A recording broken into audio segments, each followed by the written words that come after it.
Good day, everyone, and welcome to Virtual Concert Hall's live music programs. Thank you for joining us today for a very exciting continuation of ColORCHESTRA International Auditions for an opportunity to be featured soloist with 4 internationally renowned orchestras. Our channel is dedicated to bringing live performances and music events from international artists, which we bring directly to the audiences from around the entire globe.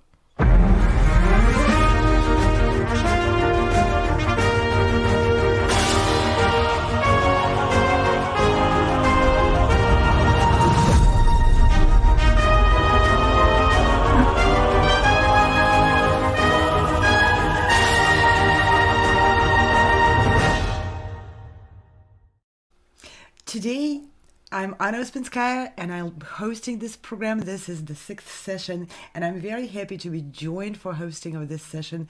And together with me, I have Chris Au. Welcome, Chris. It's Hello, great everybody. to see you. Yes, you too. It's wonderful to be back. We are presenting the ColORCHESTRA Auditions. These sessions are on all day today, all day tomorrow, and we have some on Monday and then also next weekend. Musicians are auditioning for the opportunity to be featured as soloists and to perform with orchestras from around the world. And these live auditions are really, truly amazing. These are not pre-recorded sessions and the judges are giving live feedback. It's really special. And it's because we want to continue to encourage and nurture and reward musicians for being proactive about sharing their art, especially in the digital platform, and to help develop their careers via social media and having their music online. Together, we're providing opportunities for musicians to discover their unique artistic voice, to take initiative, present themselves on their own terms, and carve out their own career paths. And this is a wonderful opportunity, especially because we have 4 amazing orchestras in line in these ColORCHESTRA auditions. So let's take a look at what is happening in the next 4 days.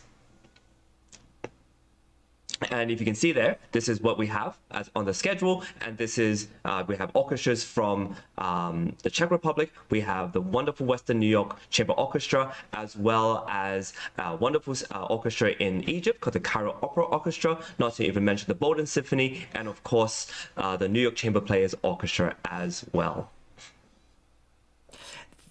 Each session is dedicated to presenting musicians who are applying to perform in the concerts which are scheduled by those orchestras.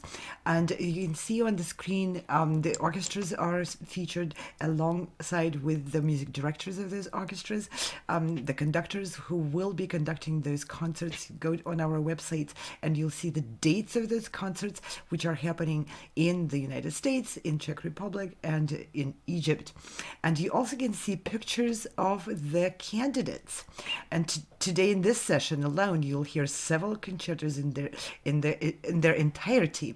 And we heard musicians from different countries, different instruments, pianists, of course, violinists, cellists, and wind players and singers, because there's, like we said, musicians present themselves on their own terms. They choose their own repertoire, of course, within the framework of each orchestra.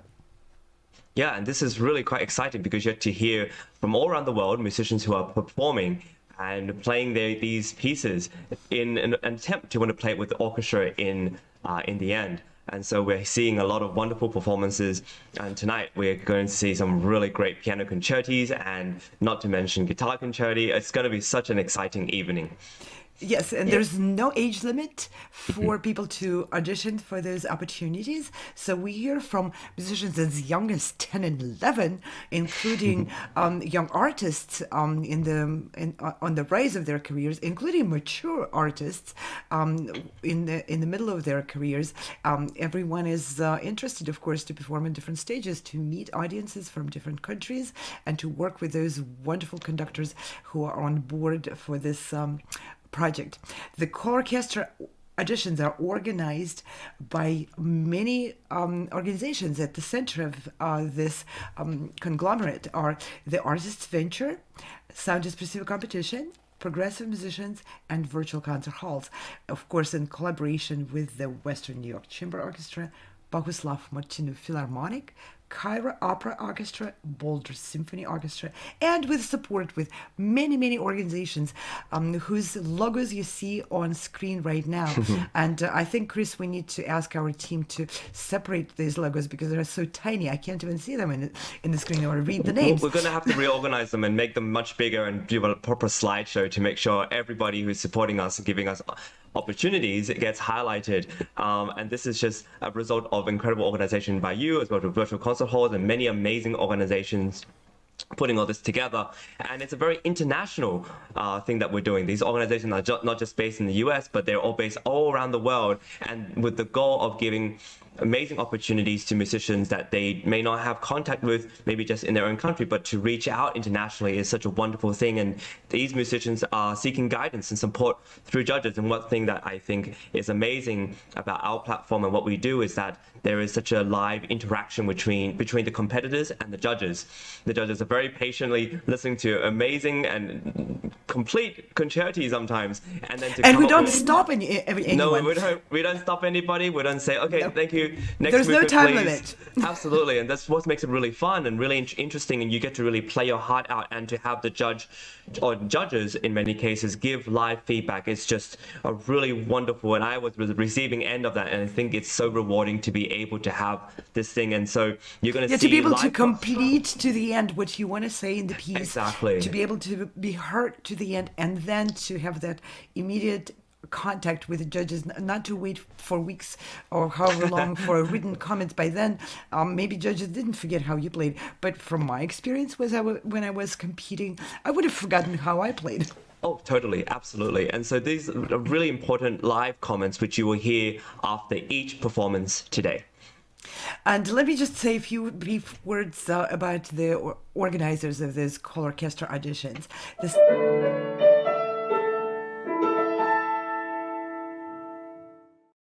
The Sound Espressivo Global Competition is an online live-streamed competition. It's been in existence. This is the 4th season of this competition, and it combines, and its goal to combine the competitiveness with a live performance experience, with what we call a musicians fair, where we create the environment for musicians to network, to meet, to impress, and to find future collaborators. It doesn't matter whether you're 10 or 70.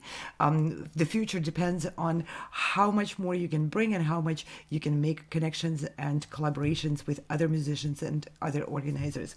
Progressive Musicians is an organizer of many competitions in different formats and concerts at prestigious venues, including Carnegie Hall. Virtual Concert Halls is an internet TV broadcasting company. It's focused on providing artists with a virtual stage and ability to reach audiences beyond the limitations of the conventional concert halls.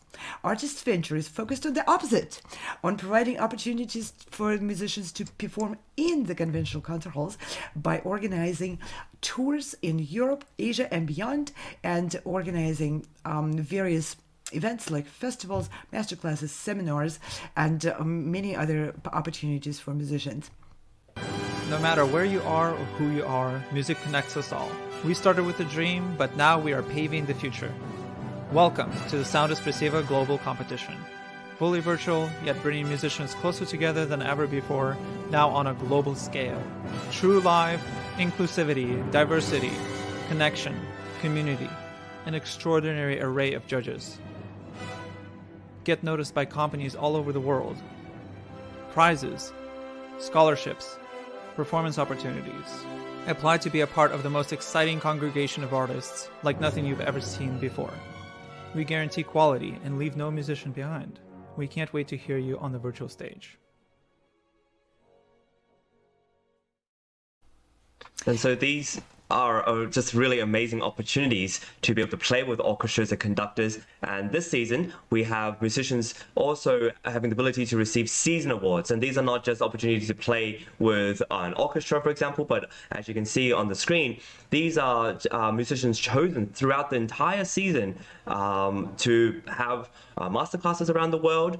We have recording and distributing contracts with an amazing organization. There are different organizations offering concerts, a amazing way to get in touch with new composers, modern composers, as well as scholarships to play all over the world, including companies like iClassical Academy, which has been sponsoring us actually for quite a long time. And this is also including different opportunities to play, whether it's at the Colburn School, whether it is in Carnegie Hall, whether to take part in different tours all over Europe. I think these are really exciting awards that are awarded to musicians who we pick throughout the whole season who are with us. So it almost kind of incentivizes, hopefully, people to apply for different opportunities throughout the season and not just for one thing. We're not just a one event, one hit wonder per year. We do many things, and I hope that you will join us for all of that.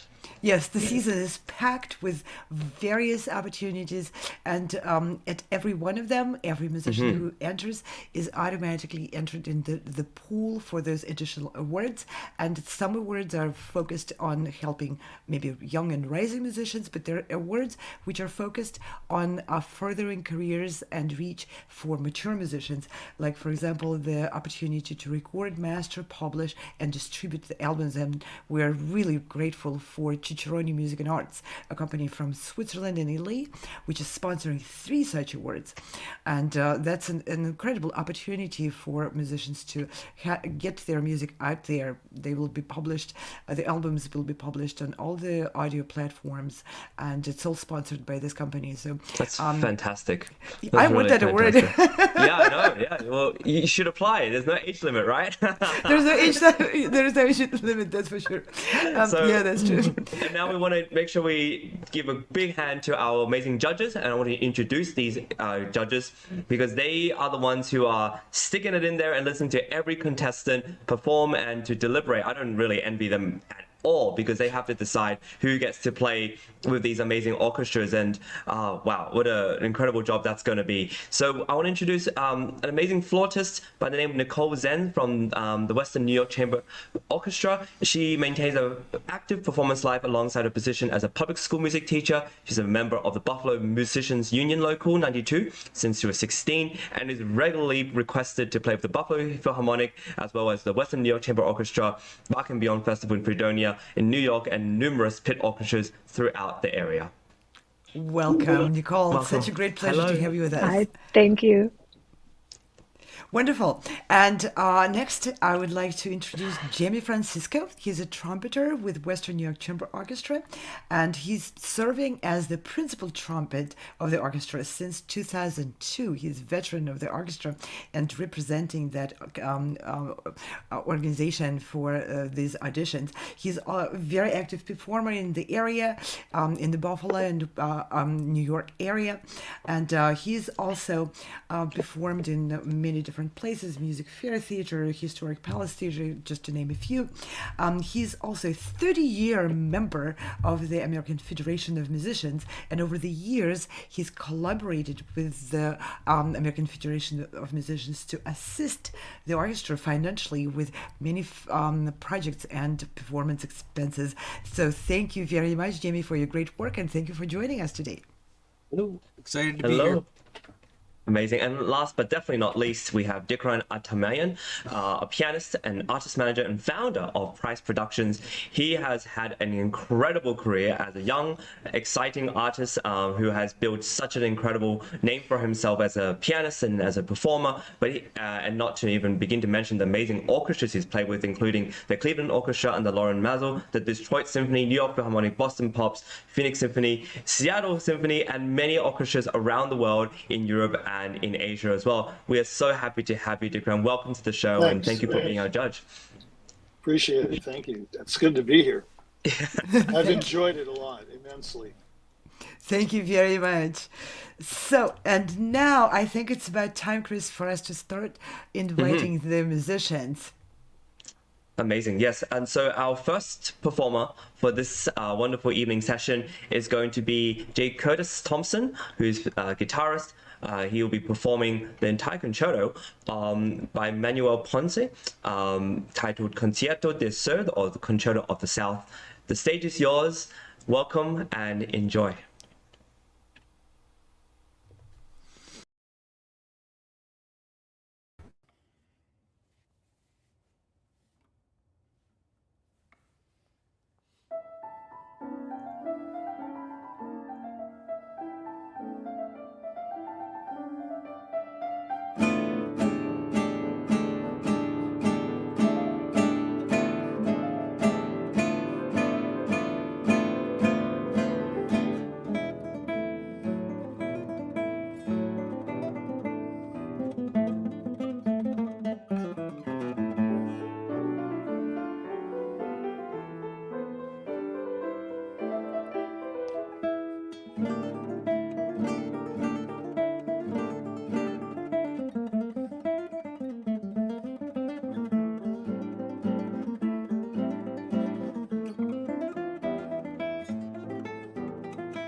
Bravo! That was fantastic. Well, we have the judges now. I really enjoyed your performance. I'm just waiting for you to get back. Let's start with Nicole. Thank you. Oh my gosh, wonderful. Bravo. Such a joy to listen to you play. Thank you so much for joining us tonight and for doing this. I have a couple notes I have to say. I really got drawn in by your cadenza in that first movement. I was listening, I was very into it, but then your harmonics and your cadenza just pulled me in for the rest of it, especially. I really, really enjoyed that. And just really enjoyed your expression. I've played with a couple guitarists over the years with chamber music and things, and you sound wonderful and like a person that I would love to collaborate with. So that's sort of what I use as a guide when I listen to people. I think, oh, would I want to make music with this person? And yeah, you sounded fantastic. So I just wanted to just compliment you on that, and just I really enjoyed the concerto. I did a little research before listening to this today, and just knowing that this is one that I guess that some people say is a little bit underrated, that more people should be doing it. So can you talk a little bit about your choice of the piece? Yeah, so I studied in Northern Arizona University with Professor Tom Sheely, and he was actually a specialist in Ponce. And Ponce is one of those artists that he's my favorite artist. I can say that unequivocally. Like there's just something magical about the way he composes, the melodies he chooses, the chromaticism he uses. He just bridges all of these gaps, and especially the Concierto del Sur. There's something harmonically that draws you in. The virtuosity is not just within the scale work, but it's within the tonal colors that he chooses to use.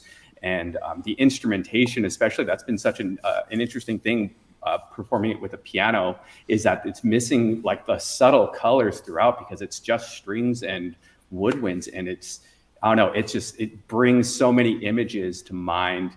I also love that, Concierto del Sur, we don't exactly know which south Ponce is necessarily talking about. Like it could be Mexico, but some people have said there's Andalusian, isms throughout it. So maybe it's southern Spain.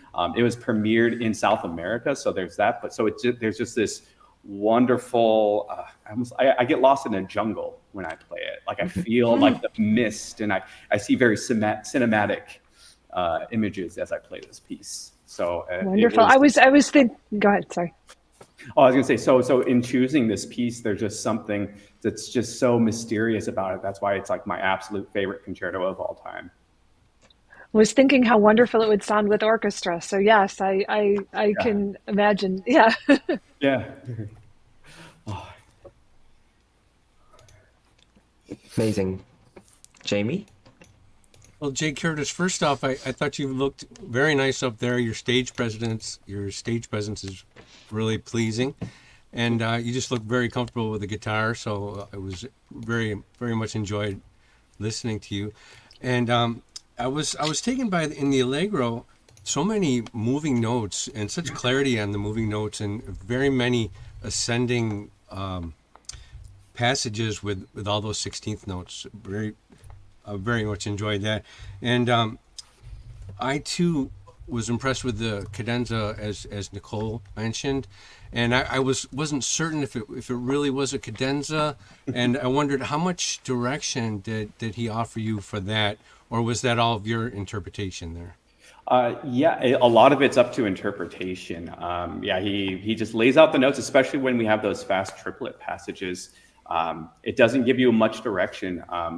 I kind of view it as like an exercise in bringing the tonality of the guitar to life, because it's one of those moments where it's like, well, the notes just go over and over, and then all of a sudden you can explore this over the sound hole, near the bridge, and then near the neck, all within that, and then the colors just kind of transform, and it's lots of colors going throughout it, even if your notes are staying kind of static. I think that was my favorite part, and also on the part where you brought your right hand up onto the frets. What do you call that? That was really nice. Yeah, those are artificial harmonics. So I'm playing the note an octave higher because I'm plucking a harmonic, the same way you could pluck with your hand over the 12th fret. I'm bringing my hand and I'm actually able to move kind of the 12th fret away from this note around as I'm playing. And it's beautiful because it gives you this register that you don't normally have if you're just plucking the note normally. And especially in that moment in my mind, it becomes a shadow. That's how I see it. It's like this shadow of the melody as it kind of transforms and moves throughout. Yeah. Okay, very interesting. Okay, and the Andante was very nice job with showing such a contrast with that Andante. It was the color and feel for that was such a contrast to the first and third movement. So very nice job on that, and the dynamics in there were fabulous. Thank you. I really had to listen for some of those very soft parts, and then on to the end of the piece. It was really impressive. The Festivo with the collaboration at the end with the piano and the guitar. Really enjoyed it. Thank you so much. Yeah, it's definitely a party at the end. Ponce has ended a couple pieces that way where it's like we get into a party mode.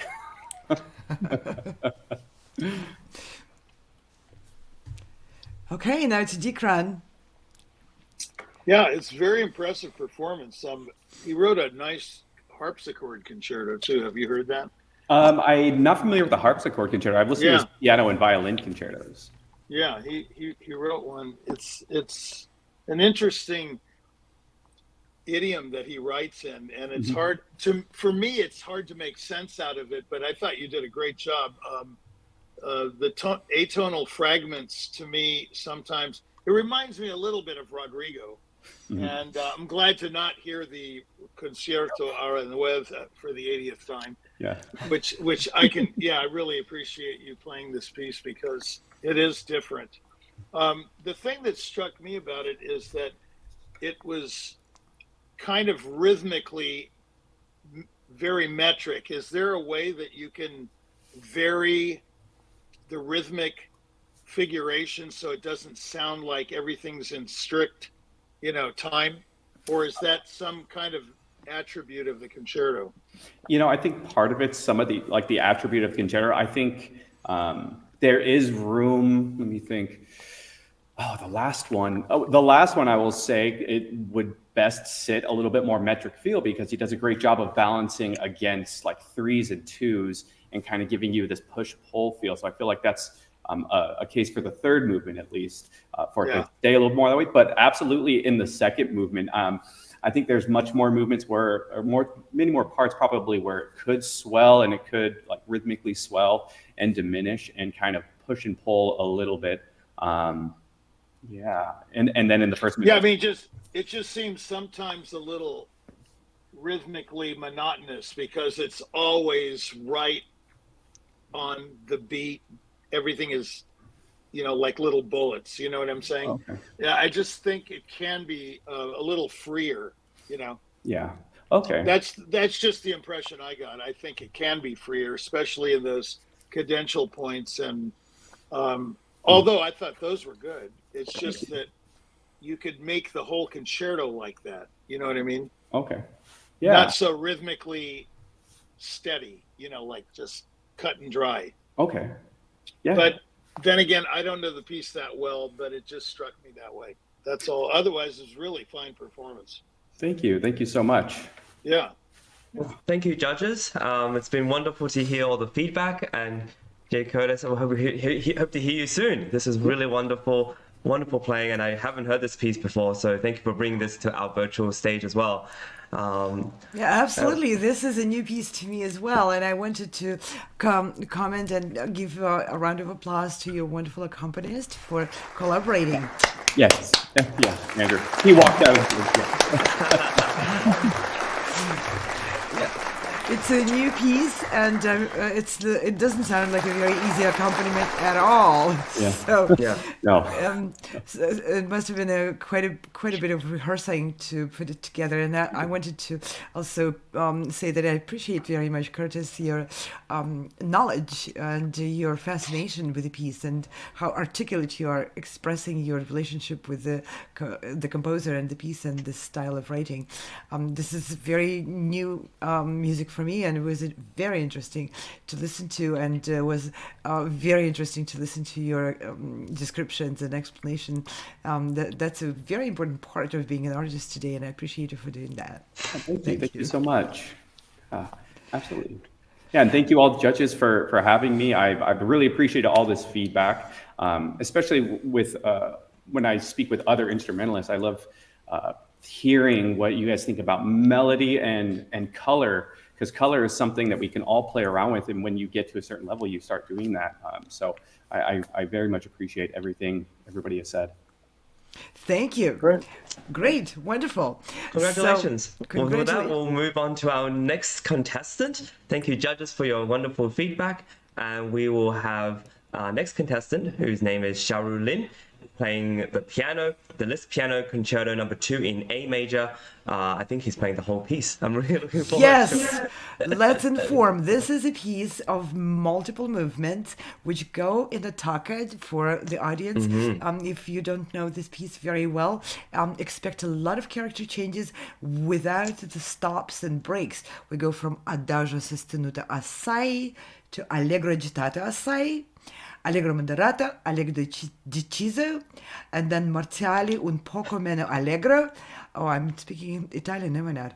Yeah, you are. You're basically. I didn't know you had that in you. Thank you. And of course, ending with allegro animato. Okay, so with that, your stage is yours. Enjoy. Welcome.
Bravo! Congratulations, Sharu.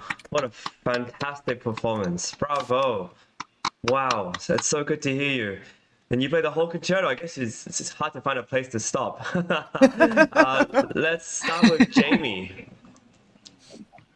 I really enjoyed that performance. It was fabulous. And when you started out with the adagio, the opening adagio was so beautiful. I thought there's no way he's going to be able to top that through this whole piece, but you did. And I just and I hear so many people playing technical pieces with such moving notes, fast moving forte notes, and I know that's impressive as well. But what's more impressive for me is someone that can play an adagio so beautifully and so expressive and so musically, which you really accomplished. So congratulations on that. And getting more to this piece. Obviously this piece is very physically demanding. So I'm a brass player, and one of our biggest challenges is strength and endurance, and having the endurance to play an entire piece. So my question to you is, this piece is so demanding. Were you fatigued at all towards the end? No. I could run this piece 3 times a day. Oh, wow. That's quite an endurance. That was my next question. What if you had to play it again right now? I can do it, but yes, okay. My accompanist need a little bit time to train. Okay, congratulations. The ending, the climax at the end was fabulous. Thank you. Bravo. Thank you, Jamie. Nicole? Hi, yes, bravo. Wonderful, just wonderful to listen to you play and to hear this piece. And I agree with Jamie. I mean, it's Liszt. It's going to be technically demanding. It's going to be, if you can even attempt it, it's going to be impressive, right? But I think what I really enjoyed about your performance was it felt like it unfolded. It felt like it had like an overstory. And I think that's, at least for me as a listener, that's just such an important thing. It wasn't a bunch of impressive technical things, which it was, but it was also this overstory, like this novel unfolding, and then all these characters and chapters and wonderful little things within. So I really can't say enough about that and how enjoyable it was. I'm curious how you do infuse that into your playing. I'm impressed that you could do it 3 times a day. That's amazing. But what is your preparation like within those movements, and how you put something so massive together? It's a lot of things about. First of all, I read Alan Walker's biography of Liszt, one of the biography of Liszt, and I kind of listened to all his symphonic poem, and also read. I think there is a pianist, a student, a pupil of Liszt. It's called Arthur Feinheim. He also write a lot of things about how Liszt would want his student to play his own compositions. And I remember an excerpt that Liszt once tells students that he didn't care how fast his student can play the octaves, but he want the story. So that for me, that it has to come before I learn any notes of Liszt. And also, like, I start from reading the score. I read the score several times and try to, see how he's different from his contemporaries, how he's different from Brahms. And what I was not surprised, I kind of found some of his music, especially in this piece, it actually sounds like some early 20th century American film music. So, and I observed that the same motive of the second theme, da-dum, da-dum, was in D minor. It's kind of should have some wild sound, but later it becomes elegant. It goes to D flat major. So later I kind of try to think, is there any story that fit this kind of motivic changing from D minor to D flat major. And later I come up with an idea like it's, Beauty and Beast. The Beast eventually turns out to be a prince, right? And he's noble, and all those, brilliant, beautiful, delicate sound is kind of maybe just his jewelries. And also we have the beauty, beauty. So like we have the beauty adagio, and it's just everywhere in a piece. Yeah. It's nice to hear you're so Thank you. thoughtful behind all that. That's very wonderful. Okay, thank you. We also have Dikran. Thank you. Yeah. This opening is like, that's obviously where Wagner gets Tristan, the orchestra part should set you up with a more horizontal movement going ahead.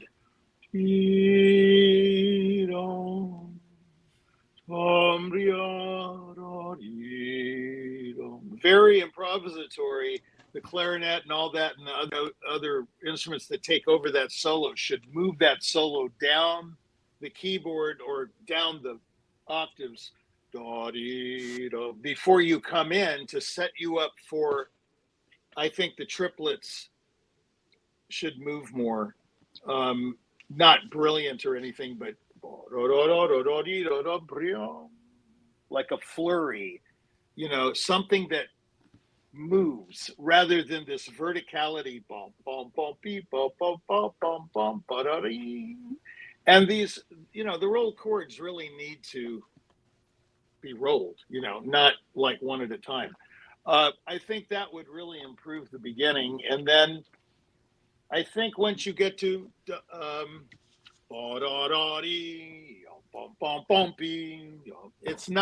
it doesn't growl enough, I don't feel. It's it's a little reserved, I would say. And then when you get into that florid passage work, that really has to move. I don't mean to show off or anything, but if you listen to the harmonies in the bass or in the left hand, he's really moving towards certain notes. And unfortunately, you've got to move the right hand according to what that harmony dictates. And in my opinion, harmony dictates policy in all music. So it's not it's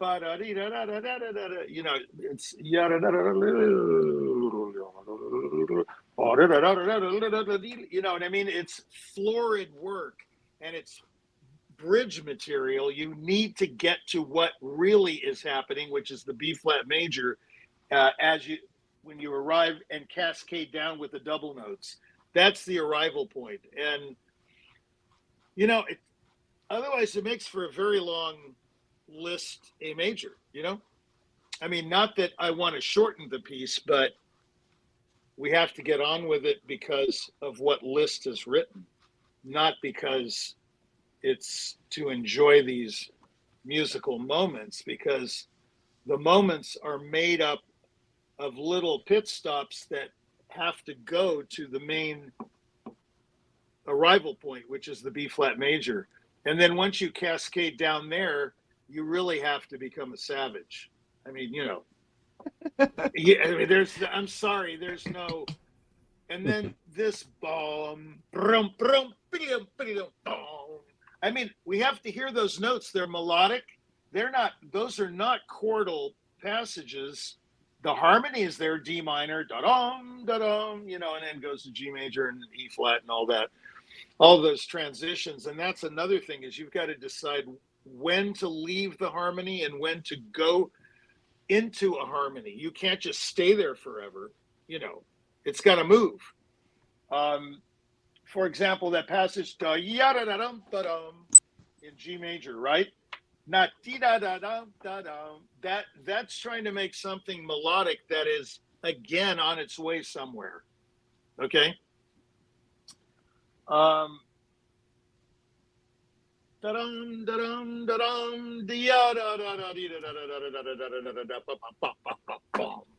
mean, how do we know those are triplets at the end if everything sounds the same? You see what I mean?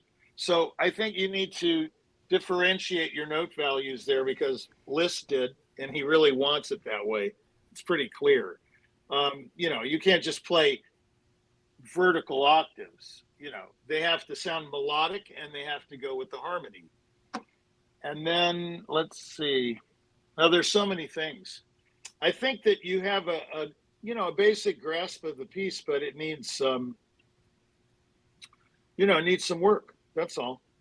And some of the slower passages, the ruminative passages, are too ruminative. They have to, again, the second movement, for example, you know, these melody notes, they don't make sense if everything's because everything becomes a vertical, like a skyscraper, you know. I want to see the horizon once in a while, you know, like, oh, you know, yeah. And there are a lot of brilliant passages in this piece that need to be brilliant for you know, to just, that's the only word for it.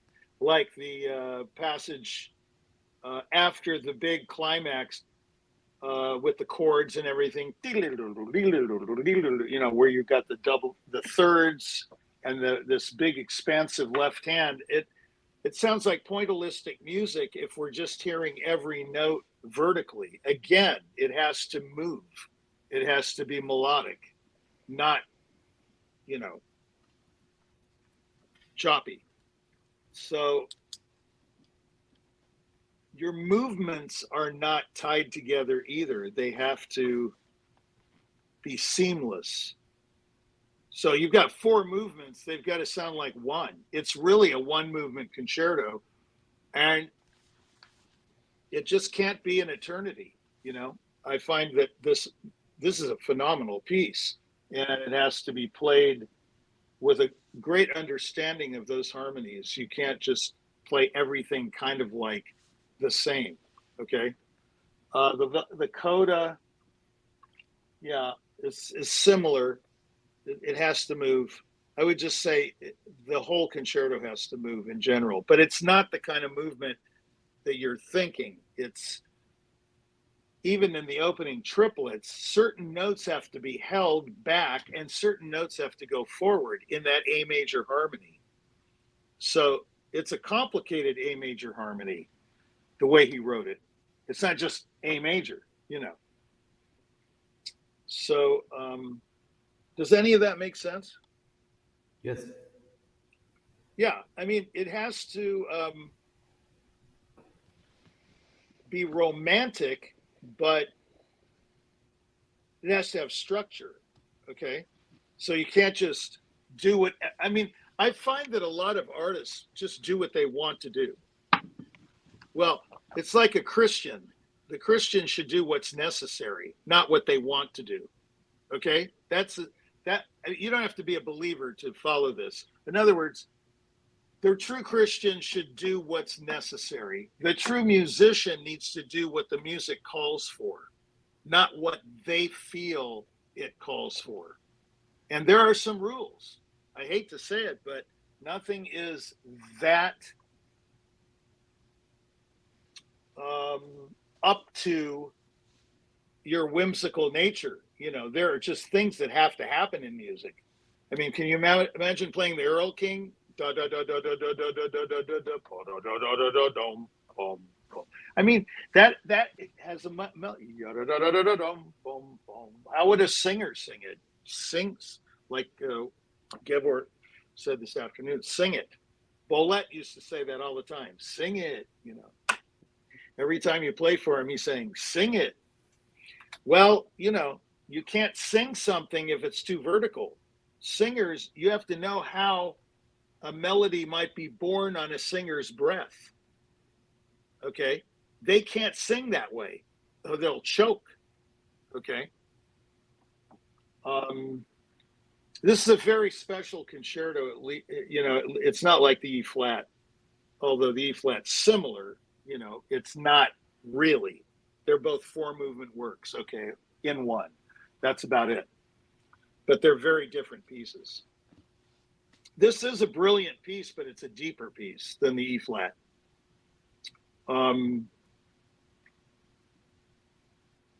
And some of the filigree's got to move, you know.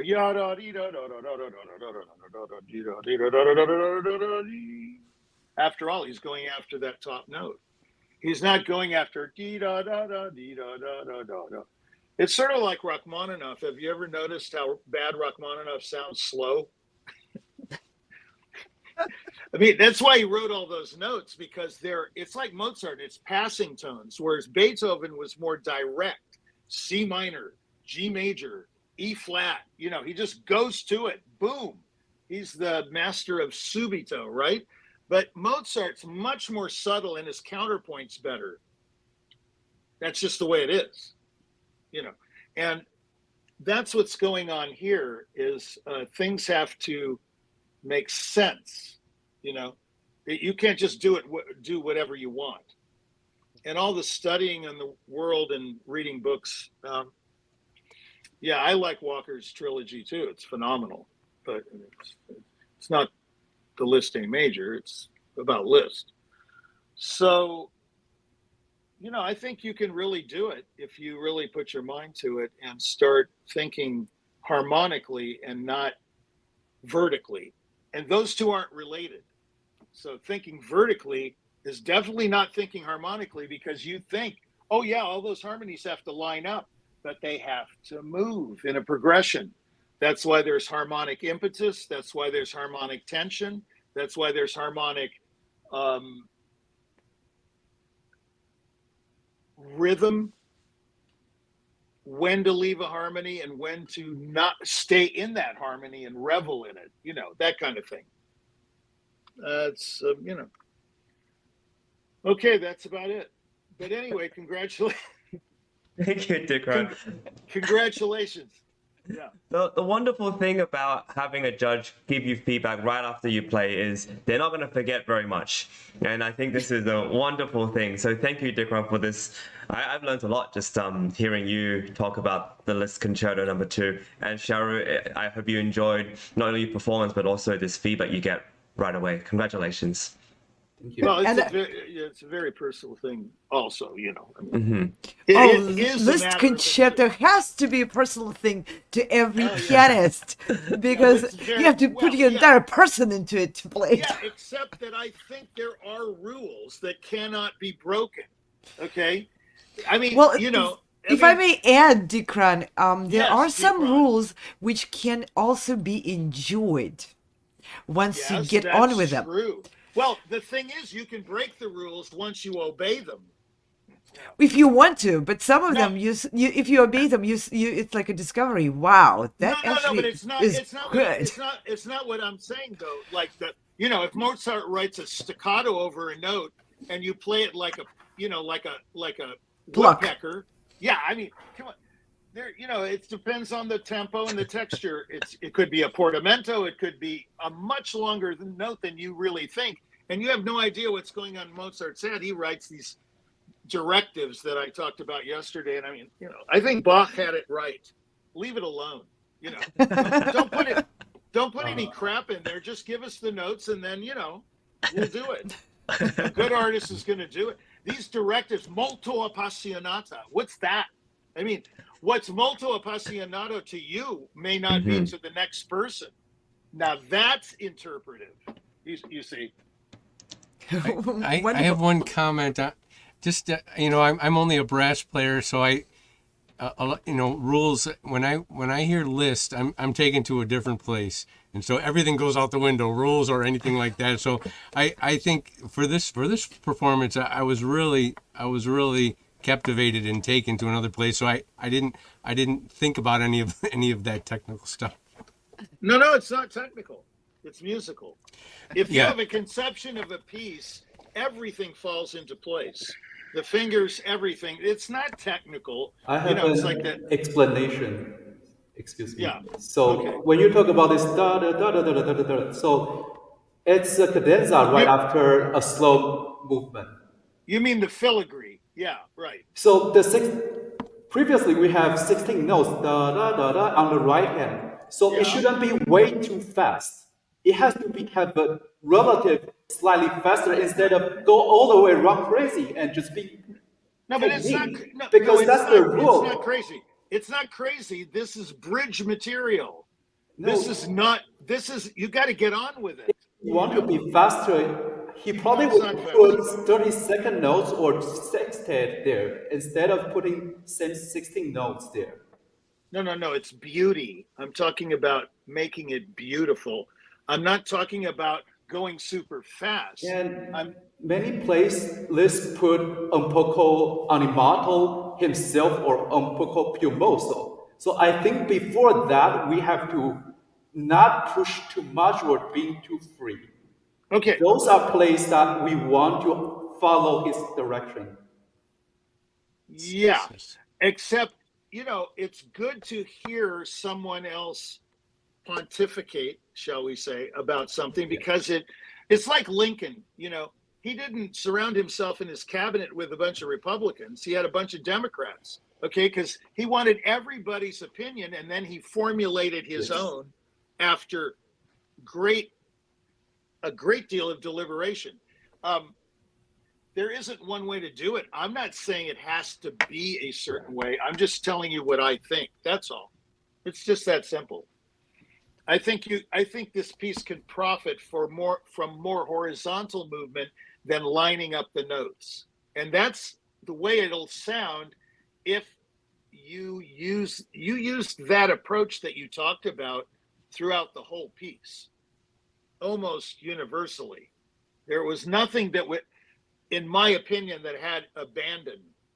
Liszt is, if nothing else, he's all about abandon. He's a free spirit. Many people misunderstand Liszt, in my opinion, and they give him a bad rap. He's one of the greatest.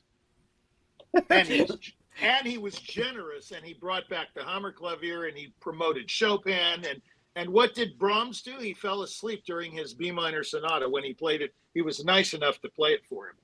So, I think Brahms is the greatest composer alive that ever lived. So I'm not knocking Brahms, but I don't think that's very respectful, because the B minor sonata is one of the monuments of music. It's the B minor sonata. It's like, well, Xiaoru, I hope you really enjoyed this ability to be able to interact with the judge, and this whole ability for us to have a conversation after a performance of the whole entire concerto. And I want to thank you. I want to thank the judges. I want to thank Dipran especially for sharing so much of your insight. I'm sure you've played a lot of music by Liszt, and so this is very important to you. So thank you. It's the last piece I ever played in public. Wow. Oh, okay. Wow. This concerto. Yeah, I love this concerto very much. But and that it means a lot to you. Mm-hmm. Yeah, it does. It's like a Bible, like the Brahms D minor and the Chopin E minor, but that has nothing to do with what I'm talking about, though. Mm-hmm. But it's okay. That's okay. I think there are many ways to explain ourselves. Shall we say that? Of course. Yeah. And this is wonderful that your performance today brought out this really vibrant discussion. See what happens when you really brings the animal out. Exactly. you get a lot of musicians who feel passionate about what you feel passionate about. This is wonderful. Thank you for performing a Liszt on this program. And I want to give another shout out to your accompanist. Right. Thank you. Well, we're going to move on to our next little segment now. So thank you, judges. Thank you, performers. And before our next performer, who is going to be playing the cello for us, we have a little promotional material about a really wonderful series called the Beethoven documentary on the 9 symphonies. It is the Magnificent 9. Dr. Anna and I have the amazing privilege of being able to discuss them. And Larry Rabchak is the one behind the narration and the writing of these amazing episodes. New Media Productions as well as Virtual Concert Halls have produced these. And of course, it is produced by Architects of Music as well, who put all this together along with Steve Robinson and Larry Rabchak. Let's have a little watch of a snippet of what you could expect from one of these episodes. It is terse, it is compact. Its dynamic energy is concentrated into a mere 9.5 minutes of music, the shortest opening movement of Beethoven's 9 symphonies. And it's all the more stunning because of the bold, unprecedented way in which it begins.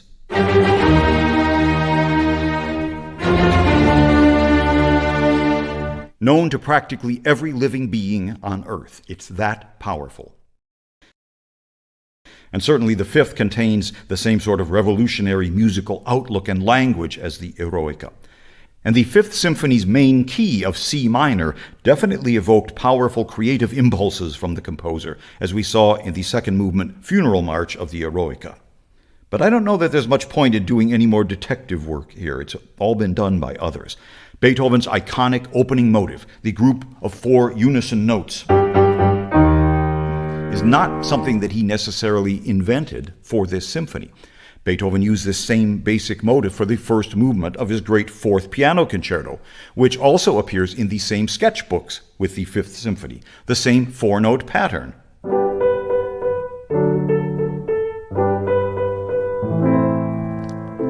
Sounding much different. Yes?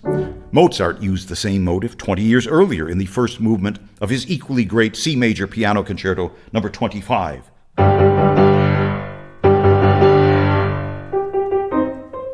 And if you slow the music way down, there's your appoggiatura that suspends. Another one. And another one as it ascends. Another.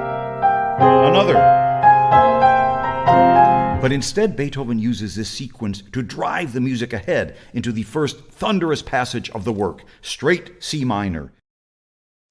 So there you go. What's really amazing is we've done the Beethoven 5, the Symphony number 5, and we have also finished recently the Beethoven Symphony number 6, and we're embarking on the 4th Symphony right now. So if you go to our website or our YouTube channel, you'll be able to see our little segments. What happens each show is we start with a little introduction, and then we watch one chapter of one of these documentaries, and each documentary is cut into about 10 to 11 chapters, and each chapter is about 8 or 9 minutes long, and we watch that chapter, and then Dr. Anna and I discuss it, and we get into really quite intense discussions at times about what music is really about, what is it for, what's the importance of this kind of music, and why do we want to keep listening to Beethoven. Of course, there's many different other composers, but why Beethoven?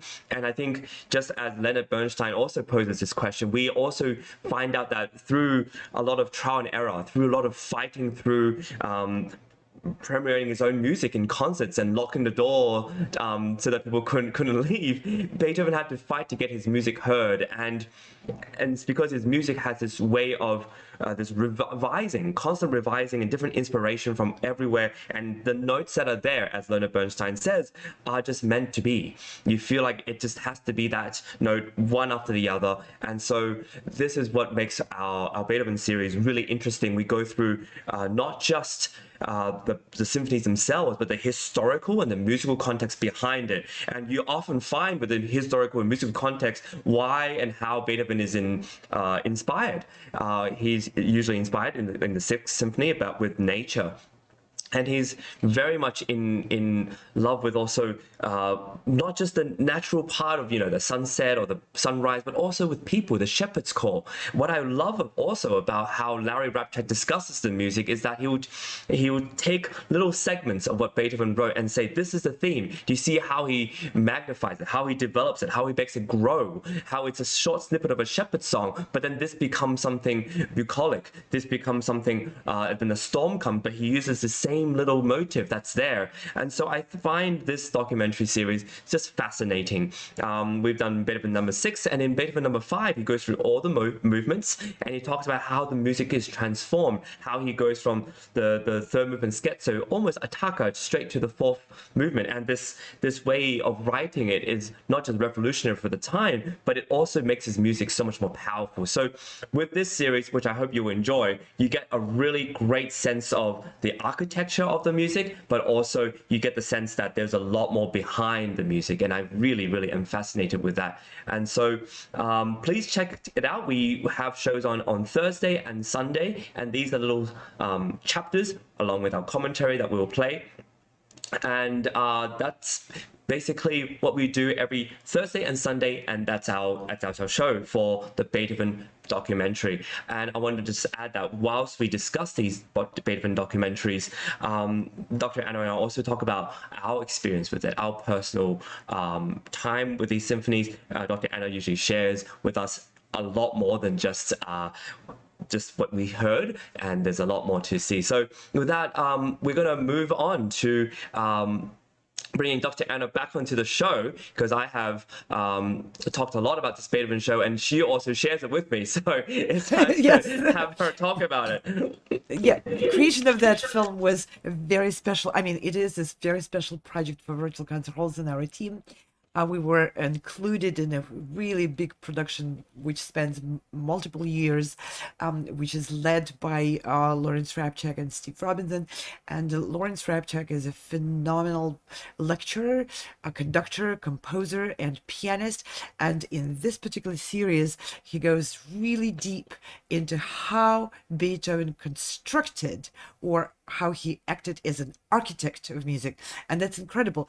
Going back to what Dick Ryan was talking about, harmonic progressions and where things move, and where they hold back, and that it's based on the structure and construction of the piece, and Larry Rapchak makes it so accessible, so easily understood, how this building block of the Beethoven's writing transforms, how Beethoven intentionally transforms that into reflecting the story, horizontal story, from note one to the last note of the symphony, and how those horizontal lines of development of the characters and their interactions expressed in the harmony, in the structure, in melodic motives, and how those interact with each other and develop.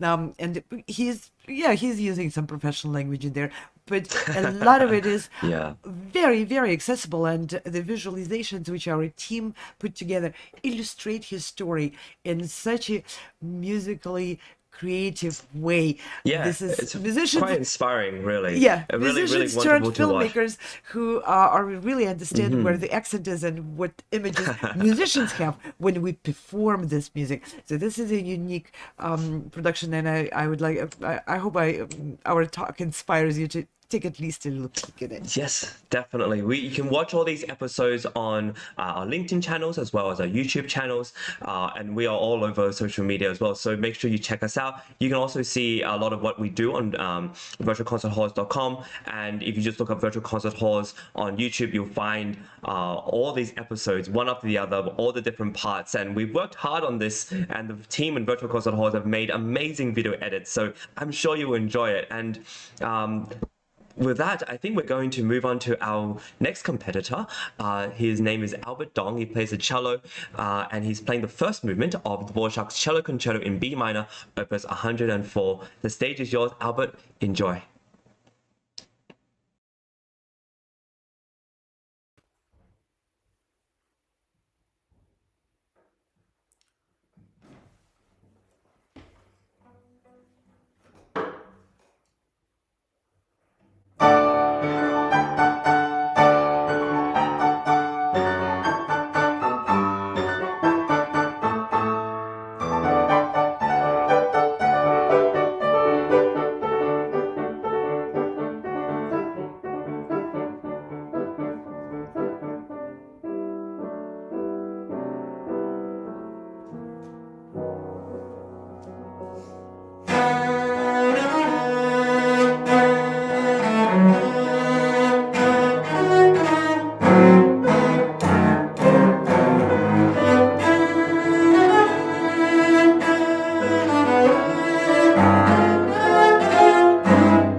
Oh boy, I love cello. Absolutely stunning.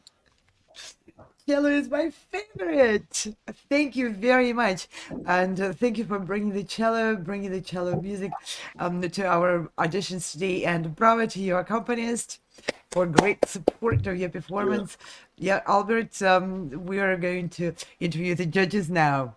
Let's start with whoever wants to go first. I can be really short if you want. Please, Declan.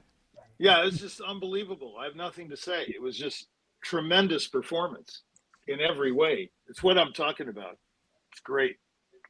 Thank you. Yeah, I mean, that's it. Wow, Absolutely sensational. Thank you, bravo. Thank you. Sensational. Oh yes. Great opening. It was very, very dramatic opening. In fact, that's one of the things I like most about Dvorak is the drama of his music. And so you definitely had that, Albert. There's a lot of drama all throughout this movement, which was well done. I wondered. I'm not a string player. I'm a brass player, and I'm wondering on some of the passages where you seem to kind of gliss up into the upper note of the passage. And sometimes I'm wondering, is that intentional, or is that not really what you wanted? Yeah, so if I think what you're talking about is like at the end of kind of like the first or the second section, there's like a big gliss up to like well, that one. Yeah, I know that one. What I meant is some of the lyric passages, and then when it goes up to the top note, you hear a little gliss, and I'm wondering, is that that's kind of just like based on interpretation, the way. Like, okay. Yeah. And some of those passages where you would touch on the melody, I was wishing that you would linger a little bit more as you got into the melody up at the climax of the melody line. If you could, I was just hoping for a little bit more lingering there at the top.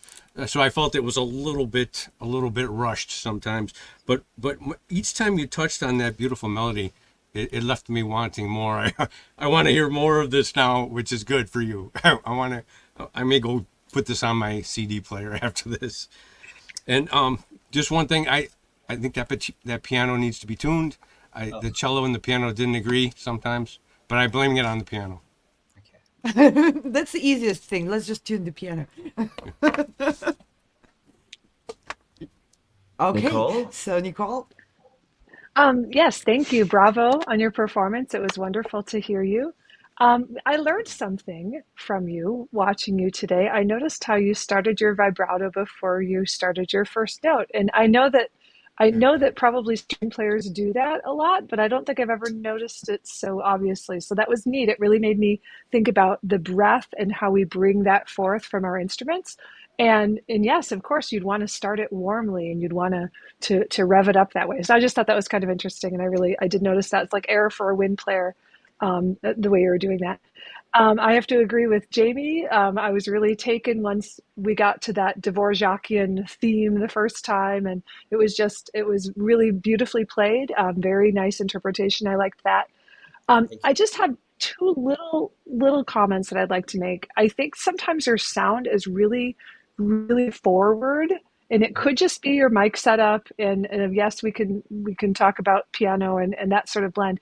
I just feel like it's your sound that sounds so forward, and there's like I'd love to hear what happens with a little bit of exploration of the subtle tone, the little not just dynamics. I'm talking about color, I guess. Just where, and I know that especially in this gripping first movement, without us getting to hear you play a slow movement, it's probably a little unfair comment. But I'm just noticing that. And what if someone just gets to hear you play this movement? How can you show us that subtlety? You've gripped us, you've pulled us in with your dramaticism. Is there some place to put that in your playing? And the other thing was intonation. I do think there might be some places for you to think about this in your playing. I don't think it was all completely piano, honestly. I think that's just an area to just continue on thinking. It's so difficult. And it's just something ongoing. Perhaps it was the piano, I don't know.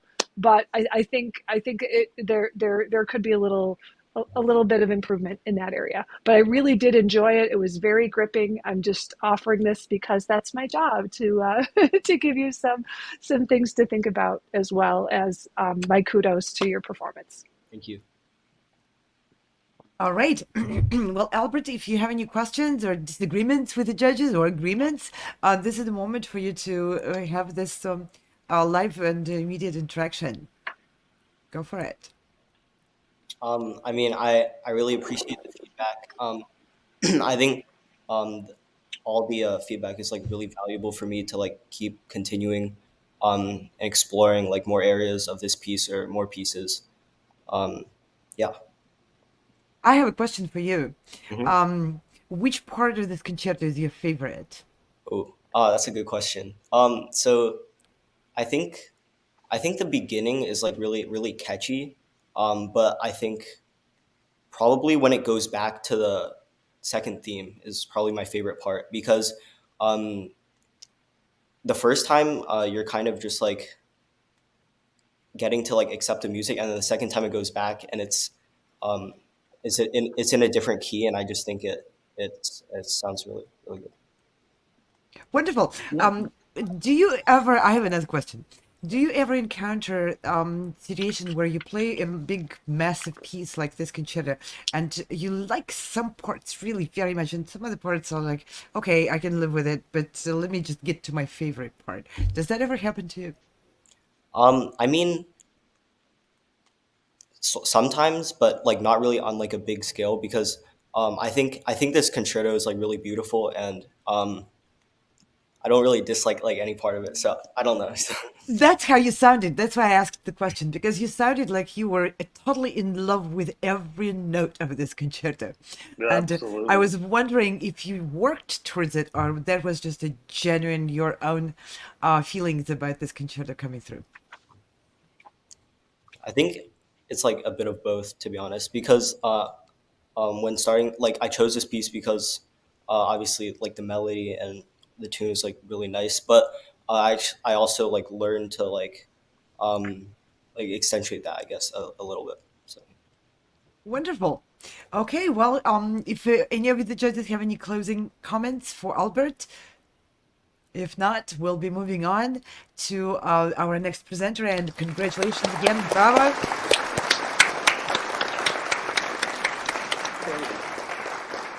And thank you for bringing the cello to our auditions again, and to this tremendous piece. That's one of the best pieces for the cello, to show off the cello is not just a low instrument somewhere. It's actually a massively expressive instrument. You're quite a big fan of the cello, aren't you? Oh, I am. Is that why you married a cellist? I don't know if it had anything to do with it, but it could. Yeah, and you play beautifully with the cellist too. Like you really, we have recordings of you, and I've done a show about your playing, and it's remarkable how well you play with cello. So congratulations on that too. No wonder it's going to come through. I love the low voice singing, and yeah, and we can go on and on with it. Let's get on with the audition and invite our next performer, which will be the French horn performer. I'm very much looking forward to hear French horn solo. Robert Fett will be performing the Mozart Horn Concerto number 4 in E flat major, one of my favorite. Carol number 495 in 3 movements. First movement Allegro moderato, second movement Romance, and third movement Rondo Allegro vivace. And Robert, the stage is all yours. Take it away.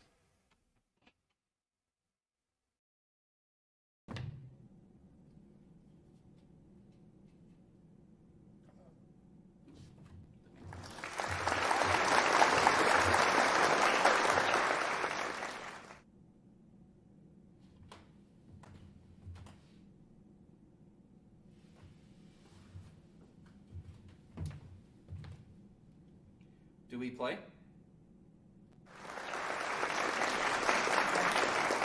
We are ready for you. Can't wait to hear you. We are ready for you. Okay, thank you.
Bravo! That was fantastic, Robert. So we'll have Jamie go first, please. Thank you. Robert, congratulations. I really enjoyed that performance. I don't know anyone that doesn't love a Mozart horn concerto, and very well done. I'm a brass player, a trumpet player, so I do have a couple of questions for you that I've always wondered about horn players. So in the Allegro, those 16th note runs in the opening, did you double tongue those? No, I don't double tongue them. If I double tongue, I might end up rushing. So I've tried. I've varied and toyed with the various articulations to try to decide on something that's really exciting. Because it's all back to the natural horn, before all these stuff. So things were quite different back then. So Okay, thank you. Yeah, you're breaking rules. Yeah, we trumpeters, we double tongue everything, so that's why I asked. And I know that horn players are different than us, but it was very nice, and very nice high notes in the beginning, very clear, and some of the melodic lines I would have preferred. They had nice shape. I would have preferred if they came down a little bit more on the tail end of the line. Yeah. Wonderful trills. I know those are so challenging. Really, really nice trills. And the cadenza at the end of the Allegro, I thought that was very well done. Now, did you have a lot of direction on that, or was that you interpreting the whole credenza? Well, it's partially stolen from a former teacher of mine, and I just added a few things here and there. It's just all well, I'll tell you later, but about the whole different thing. But it's basically a traditional one that's been taken from I studied with a famous German teacher for a long time, and it's his concert version. How interesting to hear that you studied with a German teacher. I thought, and I was wondering, am I hearing more of the German French horn approach to the sound production?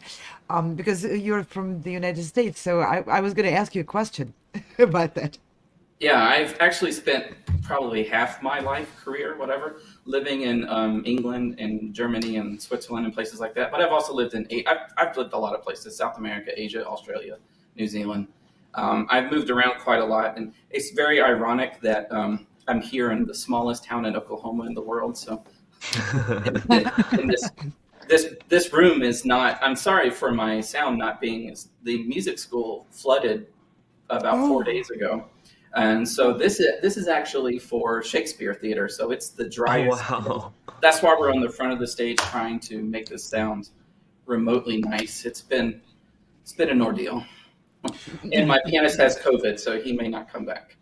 Okay. Well, we have to give your pianist a round of applause. Yeah, excellent. Yeah. Excellent. Yes. Yeah. He's had COVID for a week, so we haven't really even rehearsed. It's a killer of an accompaniment. Well, the repeated notes, they're not meant for piano. No, it's very not good. In the lyric passages in the Romance were very nicely done, and so one thing I was impressed with that is after those long sustained lyric passages, you were still able to get those really pointed attacks at the end. So I was very impressed with that, and I noticed in the rondo. The melody that appears multiple times, the second time and then every time after that was better than the first, which tells me that your endurance is very good because you sounded better as you went, and so that was very well done, and the flexibility with those octave slurs very nice, and one thing I have a question. I work with a lot of French horn players that refuse to stand up for anything. Is standing okay with you? Is your right hand okay? The way I play and the way I teach is the upper part of the body is exactly the same. So it doesn't matter if my legs are bent or not. But actually, if you stand up, you have fuller use of your air and you can play a lot better, to be honest with you. So, is your right hand is okay like that? Yeah, nothing should change from the waist up. Nothing should change. It should be exactly the same at all times. Okay, thanks. I'm going to use that. I'm going to quote you on that. But congratulations. Thank you for playing. Thank you very much. I appreciate it. Thank you. For those of you who don't know, it's funny you mentioned endurance, because for those of you who don't know horns literature, Mozart 4 is the endurance concerto. It's actually the most taxing on the face. Oh yeah. Wow. With all the past notes and articulation involved, it's a killer. Okay, Nicole. Bravo! It was wonderful to hear you play. Just to echo what Jamie was saying, I was so impressed by those trills in the first movement, and just very effortless and really nice. And just thank you for sharing Mozart with us, because it's such a vehicle for basically completely exposing yourself to other musicians, right? Because it's the purest form that all of us have, and it's just so exposed. So thank you so much for doing that. It's like I said, it's an efficient way to get to know someone's playing in 20 minutes, right? I really enjoyed the romance as well. I think that was probably my favorite part of your performance tonight. Just lovely tone. I think I really enjoyed that the most, and the victorious rondo at the end, and just really enjoyed listening to you play. Another echo of Jamie. You can tell Jamie and I know each other, right?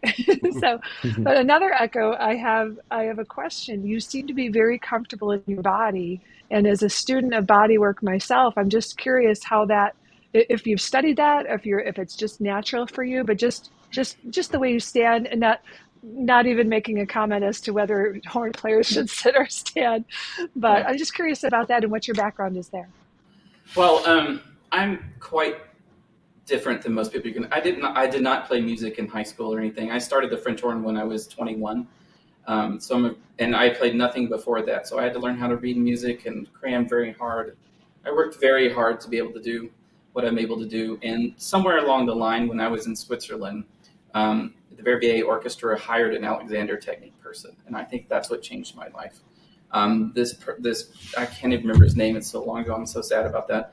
But between the Alexander technique and just trying to put enough air through the 6 miles of tubing here, it's a lot of hard work. And so I try to present myself, and I also criticize my own students, and I look back at my own recordings, and I do things like this or make a mistake, and it's really, it does no one any pleasure. Sometimes audiences don't know when you've made that mistake. So it's nice to just present something to someone and let them be happy listening to the music, because it's Mozart. It's supposed to be very happy.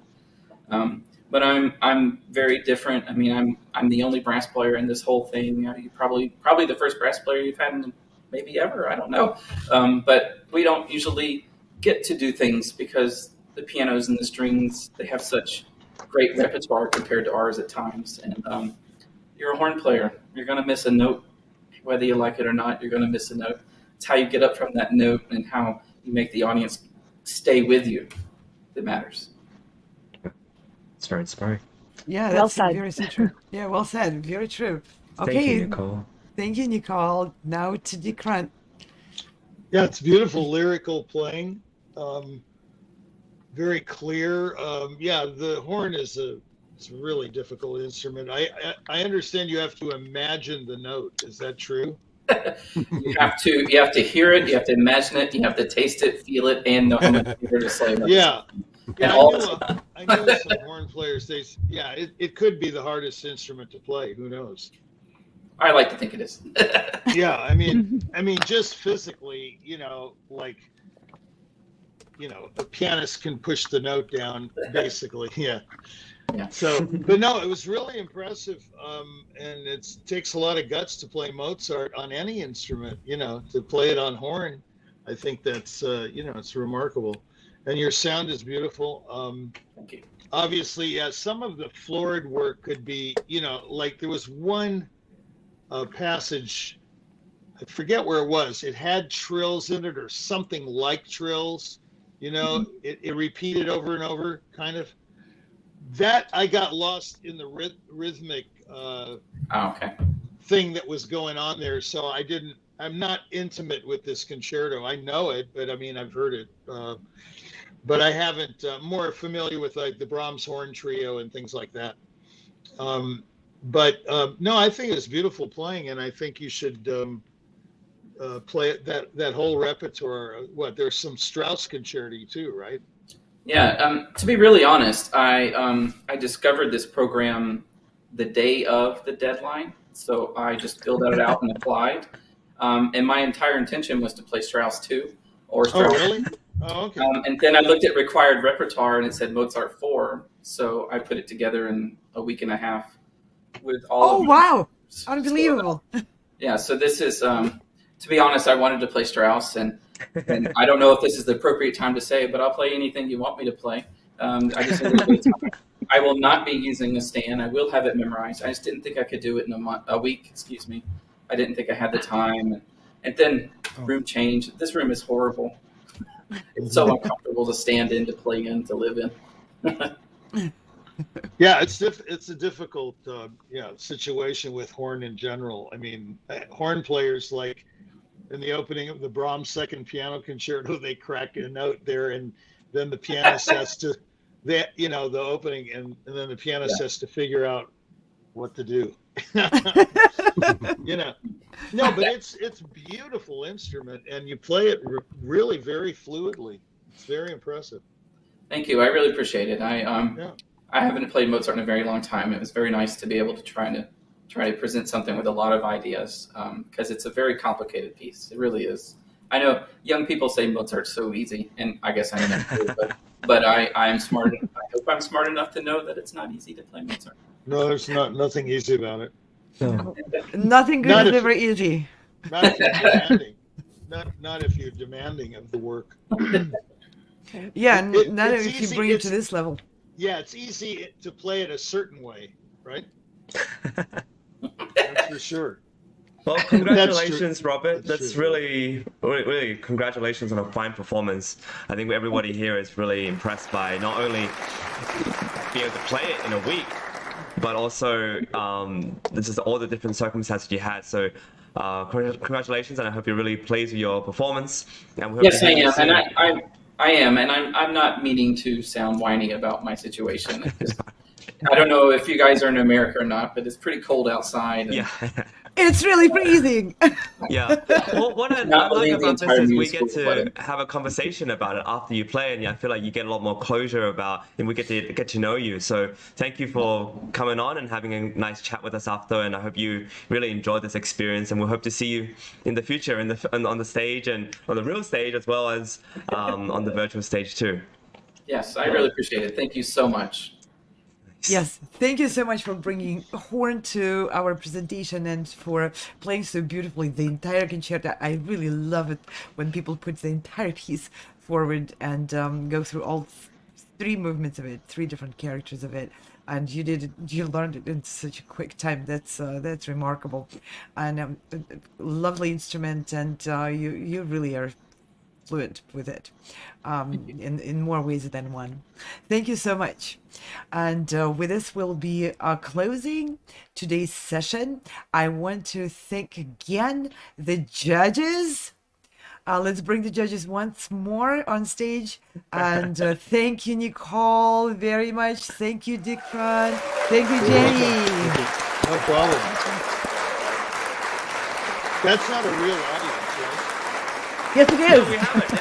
It's behind the curtain. There's a bunch of people. It's like it's like in the sitcoms. You have an audience there? Of course we do. Come on, We always do. We're a live show. A live show with a live audience. It's like a Okay. sitcom. Always. Yeah. Yes, and but thank you so much for your insights, for your sharing, for your generosity, for your expertise, and for being with us today, even late into the night.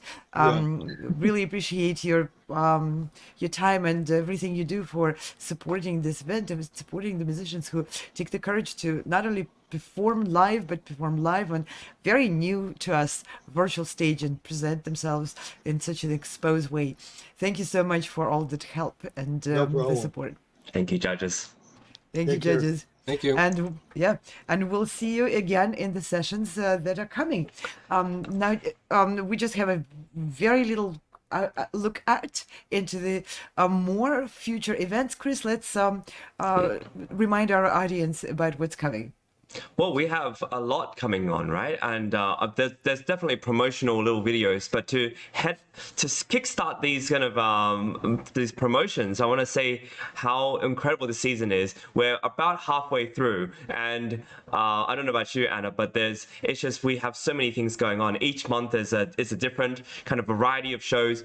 I want to remind everybody that there's a lot of Carnegie Hall auditions left, whether it's a laureate ensemble, where it is composers. We're asking for works by new and modern composers to submit works so they can be premiered and played in Carnegie Hall by incredible musicians. And this isn't just a pianist who would play it, but it could be a trio, it could be ensembles, you name it. And we would love to hear from all musicians from around the world. Last season we had castanet players, didn't we? Oh, we're going to have castanet ensemble from Madrid. Exactly. See, so everyone July. is welcome, and not just horn players too. By the way, Robert, we have many available options for people to play in Vaal Recital Hall, which is, as I played there in November, I know firsthand just how special it is to be able to do that and to be a part of the New York music cultural scene. And it's all thanks to you and the Virtual Concert Halls team, progressive musicians, our Classical Academy here for offering different awards as well, and also to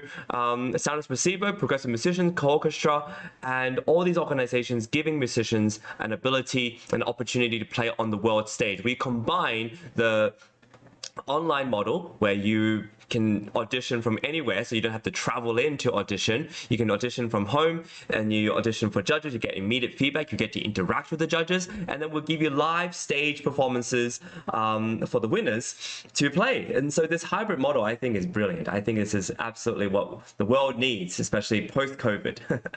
Absolutely. And the world is moving forward, never backwards. And the virtual stage was invented. Let's make the most and the best use of it, which is open our reach beyond the conventional halls, and at the same time bring everyone in and go into the Carnegie Hall and other great halls like the concert halls where the 4 orchestras are going to be performing with the winners of these auditions. It's the best of both worlds. And we are live every day with our program of music and musicians from around the world. Please, Bob, take a look at those programs. We bring artists from every part of the world, from every walk of life, and these are solo performances, leaders of the orchestras, leaders of educational institutions, and we also bring experts in related fields who share their insight in how musicians can build their careers in the modern age and the stage of the development of the world. Yeah, it's really quite important. We interview a lot of people who are in the industry, whether they're performers or they're performers and artist managers, or they're educators, or they're people who do a lot of social media production. And these people who are involved in the music industry are really quite crucial. They give a lot of insight, and they really help us see the bigger world. I interviewed recently a violinist who's putting together violin techniques, sort of videos and handbook of Michael Frischenschlager, who is one of these pedagogues, amazing pedagogues in Vienna. And I didn't know about all this kind of stuff going on in Europe. You know, there's so many things happening all around the world, and it's really wonderful to be able to be exposed to it. And so this is a wonderful way, if you'd like to be part of the show, get in touch with us, and we'd love to interview you. We'd love to interview your organization and see what you have to offer, and to promote you and your work on the virtual stage as well as on all the social media platforms. Absolutely. And we are live on 50 plus channels on many platforms, on all the standard ones like YouTube, Twitch, Instagram, Vimeo, Facebook, and so forth, and on many platforms which are located in various countries and dedicated to promoting and delivering the highest quality of performance and music education. So you can see us on all of those platforms, but the most important thing, when you see us, get back in touch with us, because we are looking for more great projects to showcase and to help you get your word out, get your work out, and find collaborators, find your audience, and reach out further and further so the great music can touch more hearts. Yes, and we'll give a big hand to our partners, everybody who has supported us throughout the season, and actually a lot of these people have supported us more than one season. So big hand to them, and thank you for staying loyal to us. These partners are people who contributed not only to our productions, but also to opportunities for musicians to be able to play in either orchestras or masterclasses and much, much more. So it's we're really in debt to these amazing people who get in touch with us and collaborate with us. And of course, we give a big hand to our team, our wonderful collaborators, people who work for us, most of whom are actually pianists, by the way. we are hiring more than just pianists, but for some reason we just keep hiring pianists so far. And well, we have composers and string players. Let's be fair, yes, among us, but there are a lot of pianists. Let's be honest, both of them are pianists, okay? And it's not that we're better than by any means, no, but if you'd like to be part of our team, we would love to welcome you. And this team are musicians who do a lot more than just music, which is really quite important. They're script writers, video editors, people who social media production and producing things that are part of our show. And I think this is a wonderful way to not only be involved with the music industry, but also to explore different skills. And with that, I want to give a wonderful applause to our team, and we want to say goodbye to everybody. We have more shows coming up. I think we're just halfway through our weekend. We are less than halfway through. We have a whole day of we have 15 sessions all in all. We are wrapping up the session number 6 today. So we are here again all day tomorrow, and then on Monday as well, and the next weekend, and presenting concertos from all different instruments: piano, violin, harp, horn, vocalist. So these are wonderful musicians from around the entire world auditioning to perform with the 4 orchestras in this season. So we'll see you all then. Thank you for joining us tonight, and we'll see you next time. See you tomorrow. Bye-bye. Bye. Hey, check this out. I know you have always dreamed of performing in Carnegie Hall. So I think this 2023 to 2024 season at Sound Espressivo will be perfect for you. As a platform, we host live online auditions so you can share your music with the entire world. Then we send you to incredible in-person venues like Carnegie Hall so you can perform solo, as a duo, as an ensemble, and with orchestra. This year we have a total of 4 gala events at Carnegie Hall, as well as 4 different opportunities to perform with orchestras in the US, in the Czech Republic, and even in Egypt. We want to help you fulfill your musical dreams. Go to soundespressivocompetition.com to check out our season and to apply.